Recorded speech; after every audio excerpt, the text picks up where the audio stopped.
Mesdames, Messieurs, c'est un plaisir de vous retrouver sur les antennes de Reflet d'Afrique Télévision pour une autre sortie du point de l'économie. Ouvrons cette édition par l'information relative à la reconstruction de la route Ngaoundéré-Garoua au Cameroun. Le Cameroun et la Banque africaine de développement ont signé il y a quelques jours 2 accords de prêt relatifs au financement du programme d'appui au secteur des transports, phase 4. Reconstruction du corridor économique Douala-N'Djamena, section Ngaoundéré-Garoua. Il s'agit d'un financement de 216,78 milliards de francs CFA. Des fonds destinés à la fois à la reconstruction de la route Ngaoundéré-Garoua, d'un linéaire de 240,85 km, ainsi qu'aux aménagements socio-économiques connexes. D'un coût total des travaux estimé à 221,6 milliards de francs CFA, l'appui de la Banque africaine de développement pour ce projet représente 97%. L'État du Cameroun, lui, n'a que 3% de fonds de contrepartie à supporter, soit un peu plus de 5 milliards de francs CFA. En état de délabrement avancé depuis de longues années, le tronçon est soumis à un entretien depuis quelques mois en attendant le démarrage effectif des travaux de reconstruction de la route prévus pour le mois d'avril 2025. Faisons à présent un récapitulatif des saisies opérées ces derniers jours par la douane camerounaise. La brigade commerciale des douanes de Kiossi a saisi le 22 mars dernier un véhicule en provenance de la Guinée équatoriale transportant des boissons et 27 ballots d'emballage plastique non biodégradables.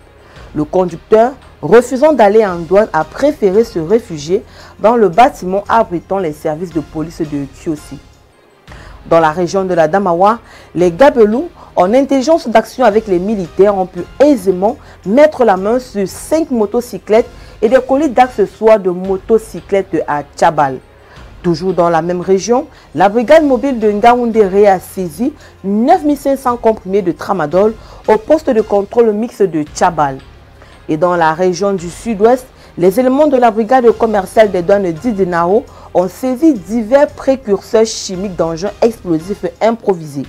C'était le 22 mars dernier, lors de l'inspection physique des cargaisons déchargées d'une embarcation artisanale pour un camion stationné à l'intérieur de l'espace portuaire d'Idenao.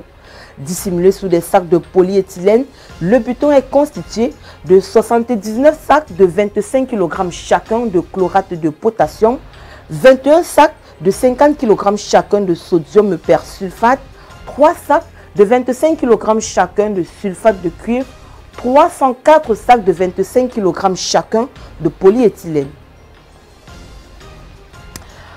Parlons à présent des revenus issus des exportations de dattes qui restent stables en Tunisie. Durant les 5 premiers mois de la campagne 2024-2025 jusqu'à fin février 2025, les exportations tunisiennes de dattes ont généré 581,8 millions de dinars, soit environ 1777,85 millions d'euros. Malgré un recul des volumes exportés, les recettes sont toujours restées relativement stables grâce à une légère augmentation des prix à l'exportation. Selon les données publiées le 24 mars dernier par l'Observatoire national de l'agriculture, ce chiffre représente une baisse de 1% par rapport à la même période de la campagne précédente. Les quantités exportées ont atteint 90,3 000 tonnes, enregistrant un repli de 2,9%. Toutefois, cette diminution a été partiellement compensée par une hausse du prix moyen qui s'est établi à 6,45 dinars par kilogramme contre 6,32 dinars par kilogramme un an plus tôt, soit une progression de 1,9%. Concernant les dattes biologiques, 3 741 tonnes ont été exportées pour une valeur de 35 millions de dinars avec un prix moyen de 9,36 dinars par kilogramme. Elle représente 4,1% des quantités et 6% de la valeur totale des exportations de dattes. Il faut dire qu'en février 2025, le Maroc s'est confirmé comme le premier marché des dattes tunisiennes, absorbant 27,5% des exportations. La Somalie a officiellement rejoint le 24 mars dernier la Banque africaine d'import-export Afreximbank, devenant ainsi son 53e membre. Cette adhésion représente une avancée majeure pour le pays qui cherche à dynamiser le commerce intra-africain et à stimuler son développement économique. La Somalie rejoint ainsi le reste du continent dans le cadre des efforts déployés en faveur de l'intégration continentale et de l'autosuffisance par le biais de la zone de libre-échange continentale africaine ZLECAf. Afreximbank a déjà engagé des discussions avec les secteurs publics et privés somaliens afin de faciliter leur accès au financement et de soutenir la croissance économique.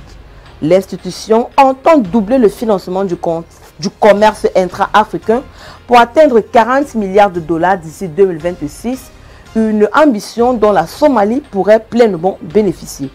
Il faut relever que l'adhésion de la Somalie intervient un an après qu'elle a intégré la communauté d'Afrique de l'Est EAC.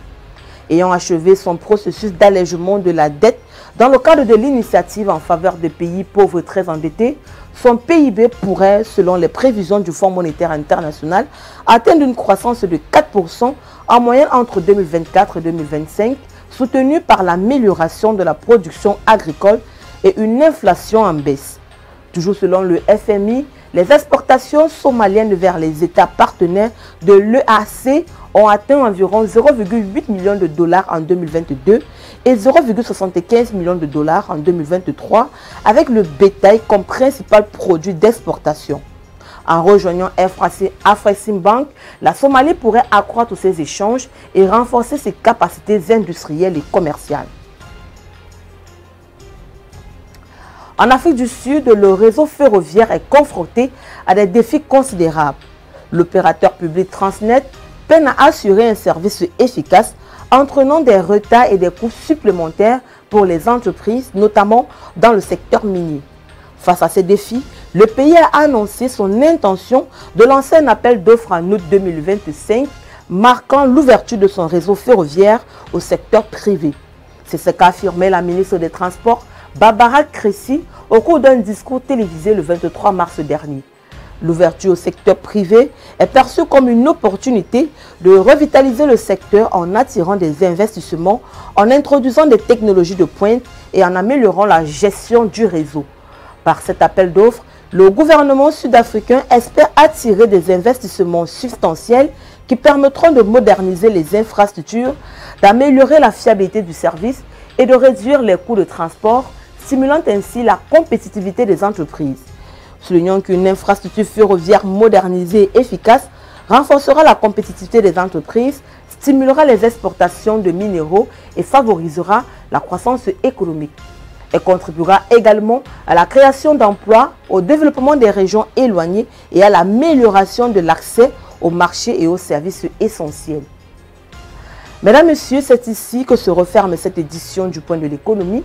Merci de l'avoir suivi. Les programmes se poursuivent sur Reflet d'Afrique Télévision.